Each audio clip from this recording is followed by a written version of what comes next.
영원하신 말씀 위에서 성령 인도하는 대로 해가며 주님 품에 항상 안식 얻으며 약속 믿고 굳게 서리라. 약속 믿고 굳게 서서 영원하신 말씀 위에 굳게 서리. 말씀 위에 굳게 서 말씀 위에 굳게 서 그 말씀 위에 굳게 서리라.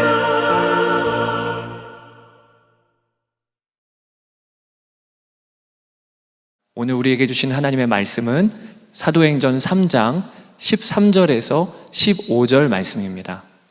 아브라함과 이삭과 야곱의 하나님, 곧 우리 조상의 하나님이 그의 종 예수를 영화롭게 하셨느니라. 너희가 그를 넘겨주고 빌라도가 놓아주기로 결의한 것을 너희가 그 앞에서 거부하였으니 너희가 거룩하고 의로운 일을 거부하고 도리어 살인한 사람을 놓아주기를 구하여 생명의 주를 죽였도다. 그러나 하나님이 죽은 자 가운데서 그를 살리셨으니 우리가 이 일의 증인이라. 오늘도 변함없이 하나님은 우리에게 부활절을 주셨습니다. 해마다 오는 부활절인데 올해는 참 특별합니다. 무슨 일인가 그런 생각이 들 만큼 우리가 있는 처소에서 집에서 우리가 함께 부활절 예배를 온라인 생방송으로 드립니다. 산과 들판은 예년과 똑같습니다. 추위는 지나가고 그리고 온통 푸른 세상이 되었고 꽃도 피었습니다. 근데 부활절 예배만큼은 예년과 전혀 다른 예배를 드리고 있습니다. 아마 두고두고 2020년 이 부활절 예배는 기억이 날 겁니다. 저는 생각하기를 그래서 하나님이 아주 특별한 메시지를 오늘 부활절 예배 때 우리에게 주신다는 생각도 들었습니다. 여러분에게 정말 이번 부활절 예배의 메시지는 특별한 메시지가 되기를 축복합니다. 예수님이 부활하신 것은 너무나 분명한 사실입니다. 증거가 너무 많습니다. 부인하는 것이 오히려 어려울 정도로 예수님의 부활의 증거는 너무나 분명합니다. 그 중에 가장 대표적인 증거를 꼽으라면 제자들의 변화일 것입니다. 제자들은 부활하신 예수님을 전하기 위해서 다 순교했습니다. 만약에 예수님의 부활이 거짓이거나 그들이 꾸며낸 어떤 환상이라면 죽으면서까지 부활하신 예수님을 전할 수는 없었을 겁니다. 그것도 한두 사람이 아니고 모든 제자들이 다 부활의 예수님을 전하다가 순교했다는 것은 그들이 진짜 부활하신 예수님을 만났다는 분명한 증거입니다. 그러나 부활하신 예수님을 만난 것만 가지고는 그들이 바로 부활의 증인이 되지는 않았습니다. 베드로는 부활하신 예수님을 만났지만 그는 옛날 직업 고기 잡는 어부로 돌아가 버리고 말았습니다. 예수님이 그 베드로를 찾아가셔서 내가 나를 사랑하느냐? 그러면 내 양을 먹이라 3번 말씀하셨습니다.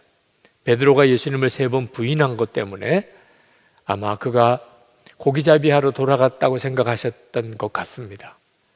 그런 우리 주님의 용서를 또 변함없는 사랑을 확인하고도 베드로는 바로 부활의 증인이 되지는 않았습니다. 오순절 마가다락방에서 제자들에게 성령이 임하시고 난 다음에야 베드로는 예수님의 부활의 증인이 됩니다. 성령이 임하셨다는 것은 그 속에 부활의 영이신 예수님, 그분이 그 마음에 임하셨다는 뜻입니다. 그리고 그는 나가서 예수님이 부활하셨다고 전하게 되었습니다. 그가 예루살렘 성전에 올라가는데 나면서 걷지 못하던 사람이 구걸을 하고 있었습니다. 그를 나사렛 예수의 이름으로 일어나 걸으라 하고 이렇게 세웠습니다. 그런데 베드로가 나면서 걷지 못하던 자를 예수님의 이름으로 이렇게 세웠다는 것보다 더 놀라운 것은 그때 그가 부활의 주님을 전하는 증인이 되었다는 것입니다. 사도행전 3장 15절에 그는 이렇게 말합니다. 하나님이 죽은 자 가운데서 그를 살리셨으니 우리가 이 일의 증인이라. 베드로가 예수님을 공개적으로 부활을 증거했다는 것에 대해서 우리가 주목하는 이유는 그것은 바로 죽음을 각오해야 하는 일이기 때문에 그랬습니다. 대제사장과 그리고 바리새인들과 서기관과 가야바 그리고 빌라도, 그들은 예수님을 십자가에 못 박아 죽인 장본인들입니다. 그런데 예수님이 부활하셨다는 것은 그들에게 있어서는 메시아를 죽였다는 것과 똑같은 일이기 때문에 예수님의 부활을 전하는 자들을 그들은 다 잡아서 죽이려고 했습니다. 그런 상황에서 베드로가 예수님의 부활의 증인이라고 자기가 말하는 것은 죽을 각오를 했다는 말이죠. 성령을 받지 않고서는 베드로가 그렇게 할 수가 없었습니다. 바로 얼마 전까지만 해도 베드로는 십자가의 예수님과 자기가 아는 사이라는 것만 가지고도 두려워서 예수님을 3번이나 부인하고 저주까지 했던 사람입니다. 그런데 베드로가 완전히 달라졌습니다. 예수님의 부활의 증인이 된 거죠. 지금 우리들은 예수님이 부활하셨다고 사람들에게 전한다고 해서 순교를 각오해야 될 이유는 없습니다. 그렇지만 지금은 핍박은 아니지만 핍박보다도 더 무서운 무관심 속에 우리가 있습니다. 여러분, 죽은 사람이 다시 살아나셨다. 영원히 죽지 않으신다. 바로 그분이 예수 그리스도시다. 이건 엄청난 소식 아닙니까? 그리고 그 예수님을 믿는 모든 자도 동일하게 부활할 것이라. 온 세상이 뒤집어질 만한 소식이죠. 그런데 오늘 신문에, 방송에, 인터넷에 예수님의 부활에 대한 소식이 어디서 전해지고 있습니까? 안 믿는 겁니다. 세상 사람들도 성탄절은 어느 정도 분위기를 맞춥니다. 그날은 즐거운 날, 그날은 정말 사람들 사이에 서로 축복의 말을 주고받고 선물을 주고받는 그런 즐거운 날로 여깁니다. 그러나 부활절은 믿어지지 않을 정도로 냉랭합니다. 무시하는 거죠. 거짓말인 줄로 생각하는 겁니다. 그저 온 세상이 다 뒤집어질 만한 이 엄청난 부활의 소식이 전해진 날, 그저 교인들끼리만 모여서 잔치를 벌리는 정도의 수준이 되어버리고 말았습니다. 오히려 세상은 부활절 예배 좀 모이지 마라, 그런 지경이 되어버렸습니다. 여러분, 그러나 교회 안에서조차도 부활절 예배는 그냥 행사 정도쯤으로 치러지고 있는 것도 사실입니다. 초대교회 당시 때에 그들은 절기가 부활절 하나밖에 없었습니다. 초대교회 때는 성탄절 없었습니다. 매 주일이 부활절이었습니다. 그들은 모든 것이 다 예수님의 부활에 달려 있었습니다. 그런데 오늘날은 오랜 기간 동안의 고난주간을 지납니다. 고난주간은 아주 장엄하게 또 아주 감동적으로 그렇게 고난주간을 지납니다. 우리도 40일 동안의 사순절, 한 주간 동안의 고난주간을 보냈습니다. 그리고 그 끝에 잠깐 부활절입니다. 하루 부활절 예배를 드립니다. 그리고 끝입니다. 마치 부활절 예배를 그저 행사처럼, 절기 행사처럼 지내고 맙니다. 왜 그럴까요? 고난주간이 지나고 그리고 부활절이 왔습니다. 이 부활절이 지나고 나면 내년에 다시 고난주간이 옵니다. 그리고 또 부활절을 예배를 드리고 그 다음에 또 고난주간이 옵니다. 예수님의 부활, 참 엄청난 일이지만 그렇다고 해서 우리 안에 뭐 특별하게 변화된 것이 없습니다. 유대인들은 메시아에 대한 사상이 있습니다. 그들은 메시아가 오면 온 세상이 다 달라질 거라고 믿습니다. 새 하늘과 새 땅이 임한다고 믿습니다. 그래서 그들은 예수 그리스도가 메시아라고 믿지 않는 겁니다. 왜? 예수님의 부활로 인해서 세상 달라진 게 없잖아. 그렇게 보이는 거죠. 그러므로 여러분, 지금은 정말 예수님의 부활을 증언해 줄 부활의 증인이 필요합니다. 이 엄청나고 놀라운 예수님의 부활의 증인이 저와 여러분이 되어야 하는 것입니다. 여러분, 예수님의 부활은 정말 놀랍습니다. 세상을 완전히 뒤바꿔 놓는 것입니다. 그러나 도대체 누가 예수님의 부활의 증인이 될 수 있습니까? 성령이 임한 사람입니다. 다시 말하면 부활의 예수님께서 영으로 그 마음 안에 임한 사람이 부활의 증인입니다. 예수님은 그저 2000년 전에 부활하셨다는 것만으로 부활의 증인이라고 할 수 없습니다. 부활절 카드를 나눠주고 부활절 계란을 나눠주는 것만으로 부활의 증인이라고 할 수 없습니다. 그 부활하신 예수님이 내 안에 계시다, 나와 동행하고 계시다, 내 생명이 되셨다고 증언해 줄 수 있는 사람, 그 사람이 필요합니다. 예수님은 약속하셨습니다. 요한복음 14장 18절 19절에 내가 너희를 고아와 같이 버려두지 아니하고 너에게로 오리라. 조금 있으면 세상은 다시 나를 보지 못할 것이로되 너희는 나를 보리니 이는 내가 살아있고 너희도 살아있겠습니다. 정말 부활하신 예수님께서 누구든지 그 주님이 정말 마음에 계신 것을 세상은 보지 못해도 나는 볼 수 있다면 세상 사람들이 부인하고 그로 인해서 핍박을 당한다 할지라도 그는 상관없을 것입니다. 주 60년경에 로마의 초대교회 성도들은 네로 황제의 무지막지한 핍박을 피해서 카타콤베라는 지하 무덤 속에 들어가서 살았습니다. 거기밖에는 갈 데가 없었습니다. 그러나 그들은 그 지하 무덤 속에 300년 동안 거기서 태어나서 거기서 예배하고 거기서 죽으면서 그렇게 살아있으나 죽은 자처럼 그렇게 살았지만 결국 로마를 기독교 국가로 바꿔버리고 말았습니다. 엄청난 부활의 능력이 있었던 거죠. 로마의 초대교회 성도들은 그 밝고 환한 로마의 화려한 도시에서 살 거냐, 어둡고 침침한 죽은 자들의 무덤 그 속에서 살 것이냐.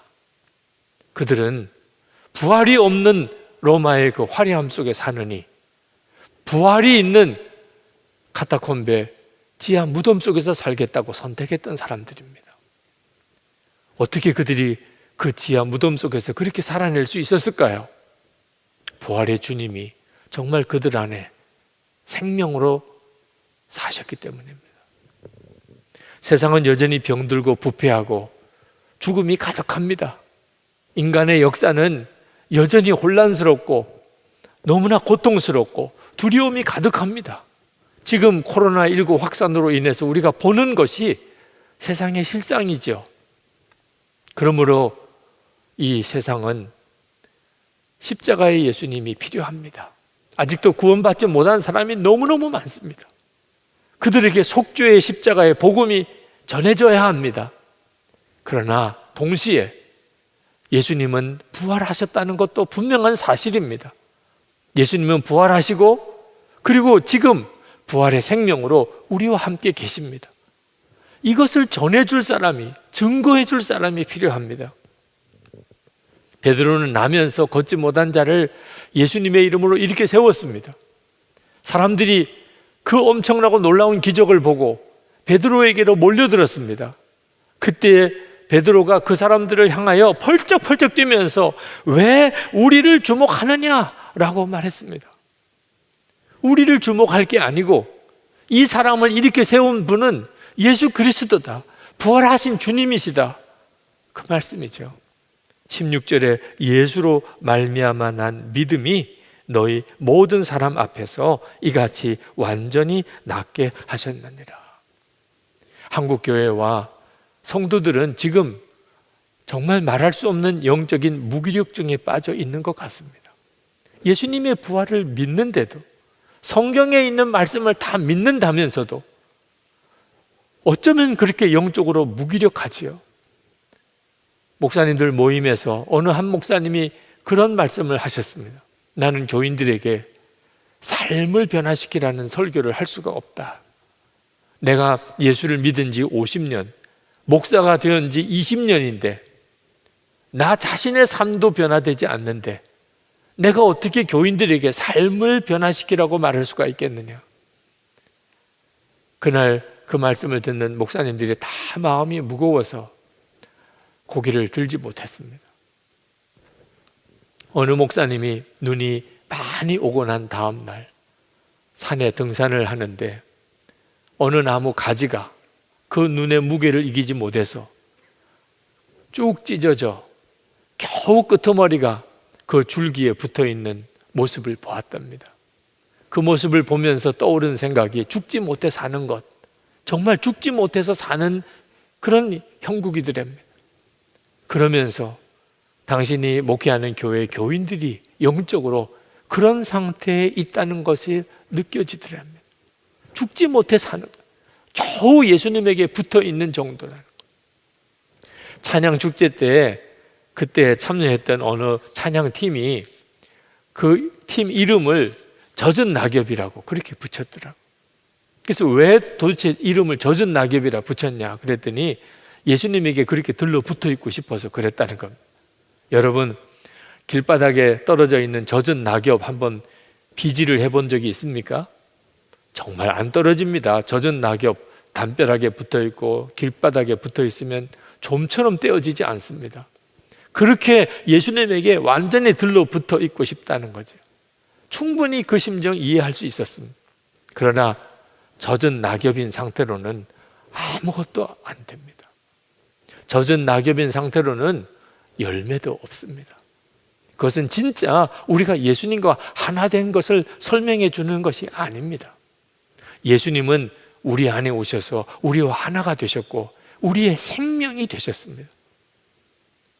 그렇게 예수님께서 정말 내 안에 계시고 부활의 주님이 지금 나와 함께 계시다는 게 진짜 믿어지지 않으니까 죽지 못해 사는 거예요. 젖은 낙엽처럼 겨우 주님께 들러붙어 있는 정도로 밖에는 신앙생활을 못하는 것입니다.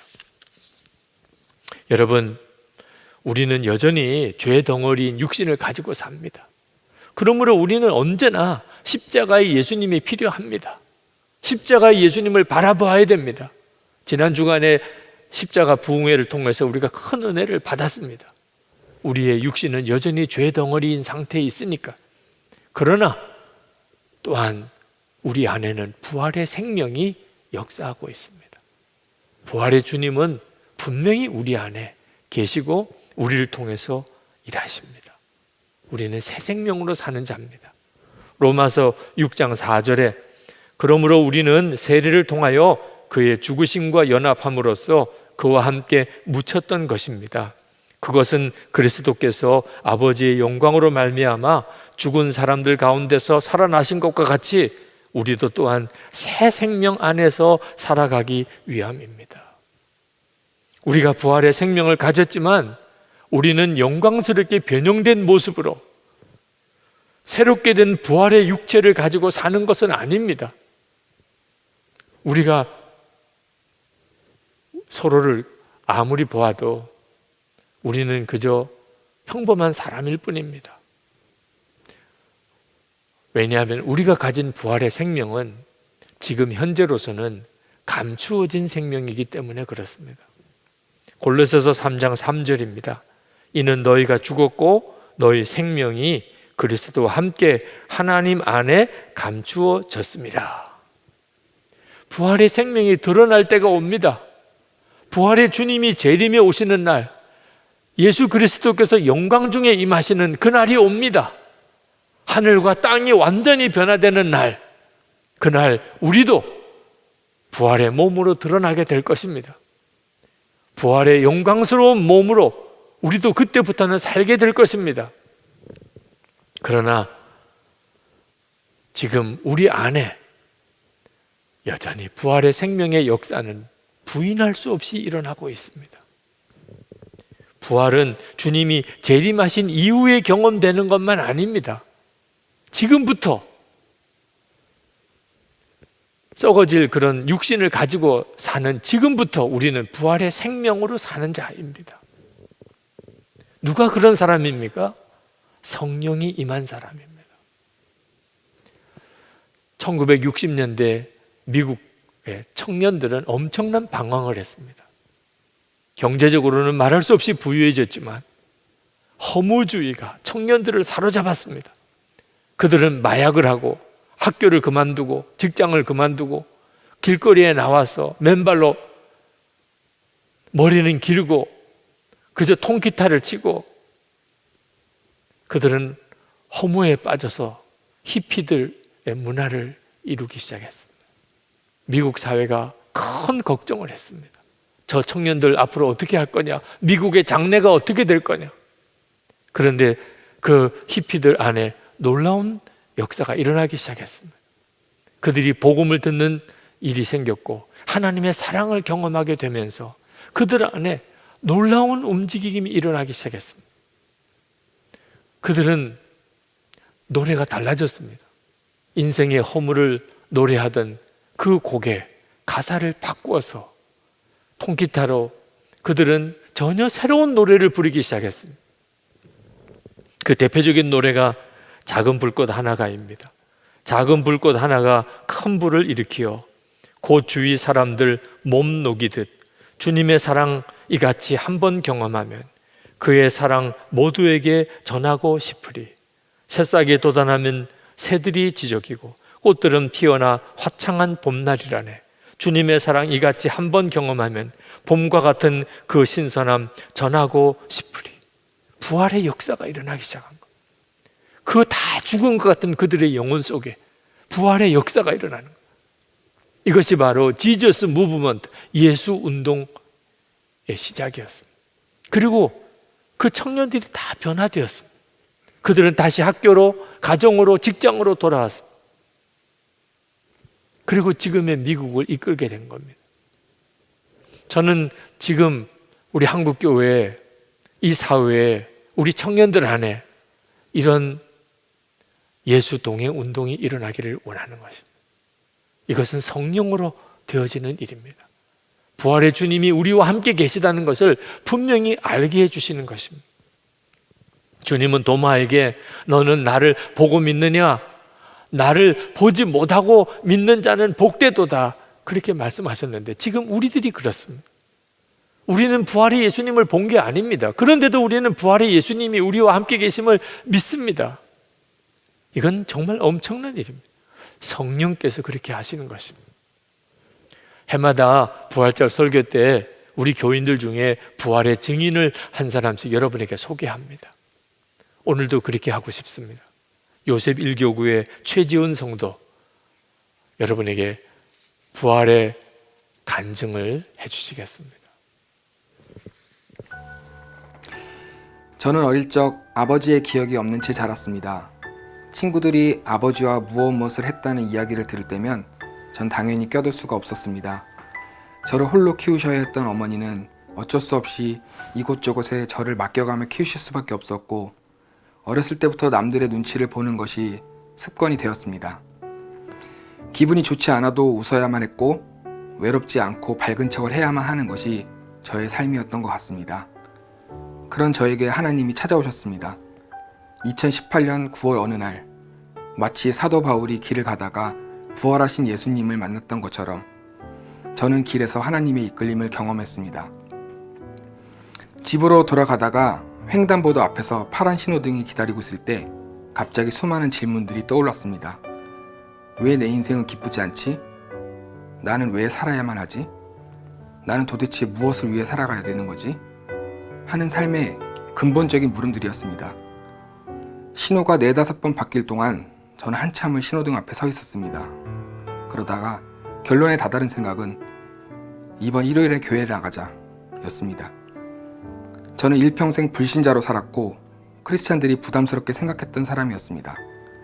대학교가 미션 스쿨인 관계로 채플에 참여해야만 했지만 그 시간이 너무 싫었고 하나님을 만났다는 이들의 말에 코웃음을 치던 자였습니다.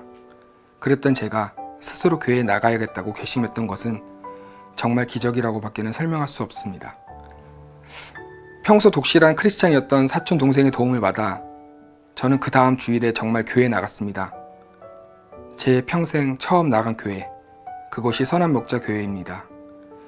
유기선 목사님의 설교를 듣는데 하염없이 눈물이 났습니다. 겨자씨만한 믿음만 있어도 된다. 그 말씀을 하셨는데 그 말씀이 너무나 큰 위로가 되었습니다. 예수님이 제 삶에 그렇게 찾아오신 후로 제 삶엔 엄청난 변화가 일어났습니다. 믿음의 배우자를 만나게 되었고 믿음의 가정을 꾸리게 되었습니다. 한 번은 업무적인 일로 변호사 사무실이 많이 모인 고급 빌딩을 가야만 했고 점심시간이 겹쳐서인지 많은 인파가 제 앞을 지나갔습니다. 다들 고급 양복과 액세서리를 몸에 두른 것을 보고 있는데 문득 이런 생각이 들었습니다. 예전 같았으면 그들의 모습과 내 모습을 비교해가며 자책하거나 그들을 이유 없이 부러워했을 텐데 전혀 그런 생각이 들지 않고 괜찮아, 이들 중에 내가 주님을 제일 사랑하니까 하는 생각을 하며 기분 좋아했던 기억이 납니다. 예수님을 만나기 전 세상에서 이슈가 되는 정치적인 뉴스를 풍자하는 그림을 그려서 SNS에 올렸습니다. 제법 그 그림들이 알려져 여러 정치기관이나 언론사에서 함께 일해보자는 제안을 받기도 하였습니다. 그러나 어느 순간 그런 그림들이 모든 사람에게 진정한 기쁨을 주는 것이 될 수 없다는 것을 깨닫게 되었습니다. 아내와 함께 기도하면서 하나님을 부정하며 겉으로만 행복한 척 힘들게 사는 분들을 위해 주님의 일을 해야 되겠다 소망을 가지게 되었고 개인 SNS에 우리의 삶에 동행하시는 주님을 주제로 그 말씀과 함께 그림으로 담기 시작했습니다. 많은 분들께서 제 그림을 보시고 해주시는 응원 중에 이런 응원이 떠오릅니다. 저는 모태신앙입니다. 그동안 주님과의 관계가 너무 멀다고 느끼고 있던 차에 이 그림을 보고 다시 성경책을 펼쳤습니다. 감사합니다. 그렇습니다. 이것이 제가 그림을 그리는 이유입니다. 제가 그림을 좋아하거나 음악을 좋아하는 것은 하나님을 알기 전이나 후나 마찬가지입니다. 하지만 달라진 것이 하나 있다면 그 그림을 누구를 위해 그리느냐, 그 노래를 누구를 위해 부르느냐, 저는 하나님을 위해 그림을 그리고 하나님을 위해 찬양을 하게 되었습니다. 아버지의 사랑을 몰라 내 아이가 태어났을 때 어떻게 아버지로서 이 아이를 대하지? 하는 걱정도 사라졌습니다. 태어나 한 번도 아버지를 불러본 적 없던 제게 너무 완전하신 하나님이 아버지가 되어주셨고 그 하나님 아버지께 받은 사랑을 전해줄 수 있기 때문입니다. 저는 이제 예수님의 옷을 입고 예수님의 입과 손이 되어 한 분이라도 더 하나님 곁으로 돌아올 수 있도록 쓰임받기를 원합니다. 이런 소망을 품고 사는 것 자체가 저에겐 놀라운 기적입니다. 이 모든 은혜를 주신 하나님 아버지를 사랑합니다. 감사합니다. 아멘. 우리 최지훈 성도 너무나 감사합니다. 그렇습니다. 지금도 부활하신 주님은 우리 안에서 우리의 삶을 바꾸시고 우리를 통해서 세상에 예수님의 부활을 증거하고 계십니다. 지금은 사람들이 멸망으로 치달아가고 있는 것과 동시에 또 이 땅에 하나님의 영광스러운 나라가 세워져 가고 있는 두 가지 일이 함께 일어나고 있습니다. 십자가의 예수님과 부활의 예수님은 지금은 함께 가는 때입니다.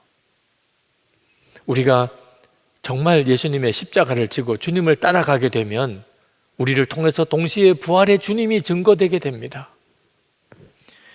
고린도후서 4장 10절 11절에 우리가 항상 예수의 죽음을 몸에 짊어짐은 예수의 생명이 또한 우리 몸에 나타나게 하려 함이라. 우리 살아있는 자가 항상 예수를 위하여 죽음에 넘겨짐은 예수의 생명이 또한 우리 죽을 육체에 나타나게 하려 함이라. 지금은 그런 때입니다. 예수님과 함께 죽는 자에게 예수님의 생명이 드러나는 때입니다. 오늘 여러분들과 함께 같이 찬양을 하나 부르고 싶은데 선한 능력으로 라는 제목의 찬양입니다. 작사자가 본 해퍼 목사님입니다. 그는 1943년 체포되어서 연합군에 의해서 독일이 멸망하기 바로 한 달 전에 그는 교수형 순교를 당했던 분입니다. 어느 날 감옥의 문이 열리고 간수가 들어오는데 보네포 목사님이 자기의 마지막 날인 것을 직감했습니다. 그래서 그는 자리에서 벌떡 일어나서 감옥에 있는 동료들에게 이렇게 인사를 했다고 합니다. 동지 여러분, 이제 나에게는 죽음이 왔습니다. 그러나 기억하십시오. 이것은 마지막이 아니고 시작입니다. 주님께서 나를 위해서 예비하신 아버지의 집에서 만날 때까지 여러분 안녕히 계십시오.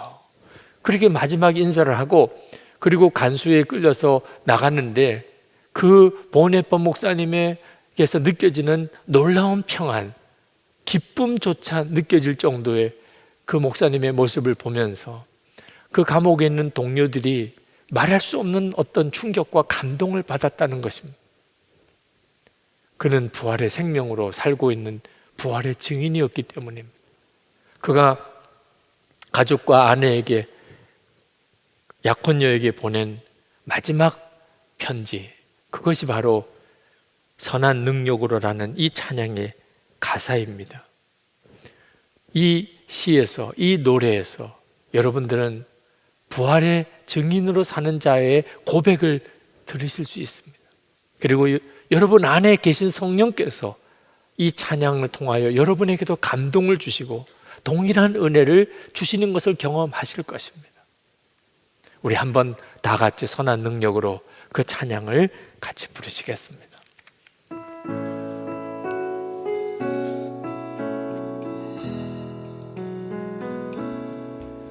주 선한 능력으로 안으시네. 그 크신 팔로 날 붙드시네. 절망 속에도 흔들리지 않고 사랑하는 주 얼굴 구하리. 주님이 마신 고난의 쓴 잔을 우리도 감사하며 받으리. 주님의 남은 고난 채워가며 예수와 보는 위에 살리라. 선한 능력으로 일어서리. 주만 의지하리. 믿음으로 우리 고뇌 안에 주 오실 그날 영광의 새날을 맞이하리. 선한 능력으로 일어서리. 주만 의지하리. 믿음으로 우리 고뇌 안에 주 오실 그날 영광의 새날을 맞이하리.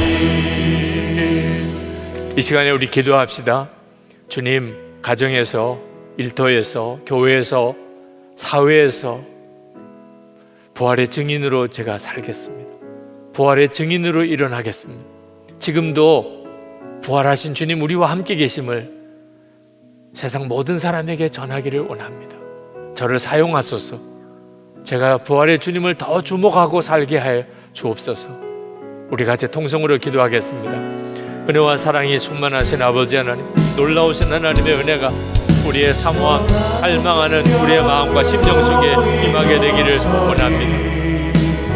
아버지 하나님, 동안하시고 하나님 역사하소서. 우리를 온전히 사로잡으시고 하나님의 놀라우신 능력으로 우리를 온전히 붙잡아 주소서. 하나님, 어둠이 가득한 세상이지만 부활절 예배를 드리게 하시며 감사드립니다.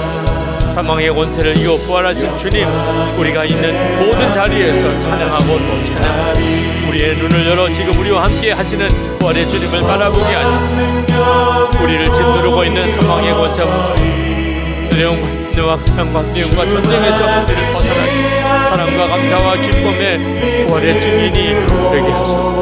우리 교회 나라와 한과 세계 열방에 하나님 부활의 능력이 임하게 하소서. 북한 땅의 어둠 권세 사랑 부활의 새 역사가 시작. 코로나19 확산되어 온란에 빠져있는 세계 열방의 치유와 회복을 도와여 주소서. 아버지 하나님, 어둠이 가득한 세상이지만 오늘도 부활절 예배를 드리게 하시니 하나님께 감사를 드립니다. 사망의 권세를 이기고 부활하신 주님, 우리가 있는 모든 자리에서 찬양하고 또 찬양합니다. 우리의 눈을 열어 지금도 우리와 함께 하시는 부활의 주님을 더 분명하게 바라보게 해 주옵소서. 우리를 짓누르고 있는 사망의 권세, 무서운 전염병의 확산, 두려움과 염려, 가난, 미움과 전쟁에서 우리가 벗어나게 하소서. 사랑과 감사와 기쁨의 부활의 증인의 삶을 살아가게 해 주옵소서. 한국교회와 우리나라, 북한과 세계 열방의 부활의 능력이 임하게 하여 주옵소서. 특별히 북한 땅에 이제는 어둠의 권세가 다 물러가게 하소서. 부활의 새 역사가 시작되게 하소서. 김국기 목사님, 김정욱 목사님, 최충길 선교사님, 장무석 집사님 속히 석방되게 해 주옵소서. 코로나19 확산으로 인하여 대혼란에 빠져있는 세계 열방의 치유와 회복을 주소서. 주님, 이번 기회에 전 세계 열방에 하나님의 신앙이 회복되게 하소서. 잃어버린 이들이 하나님께로 돌아오게 하소서. 하나님 또한 오늘 부활절 헌금을 통하여 어려운 이웃들에게 부활의 기쁨, 부활의 하나님의 사랑이 전해지게 되기를 원합니다. 어려운 형편 속에서도 여전히 온전한 10의 1조와 감사헌금과 건축헌금과 선교헌금과 구제헌금을 주님께 봉헌하는 사랑하는 성도들의 마음과 중심을 주님 받으시기를 원합니다. 주님의 은혜로 충만하고 충만하게 하소서. 병든 몸에 하나님의 놀라운 치유를, 가정의 회복을, 성도들의 일터와 기업을 주님이 지키시기를 원합니다. 성도들의 삶 속에 부활의 기쁨이 넘쳐나게 하여 주옵소서. 주님, 해외에 나가 있는 우리 선교사님들, 참으로 어려운 때에 선교지를 지키고 계신 선교사님들의 그 형편과 처지와 가정을 주님이 지켜주시기 원합니다. 우리의 가족과 친지들, 자녀들이 있습니다. 주님, 주의 손으로 붙들어 주시고 주님이 그곳에서 함께 하시고 인도하소서. 모든 성도들, 나라와 열방의 부활의 기쁨, 하나님의 평강이 임하게 하여 주옵소서. 우리 주 예수 그리스도의 은혜와 하나님의 사랑하심과 성령의 교통하심이 부활절 예배를 드리는 모든 성도들과 그 가정 위에 충만하시기를 축원하옵나이다. 아멘.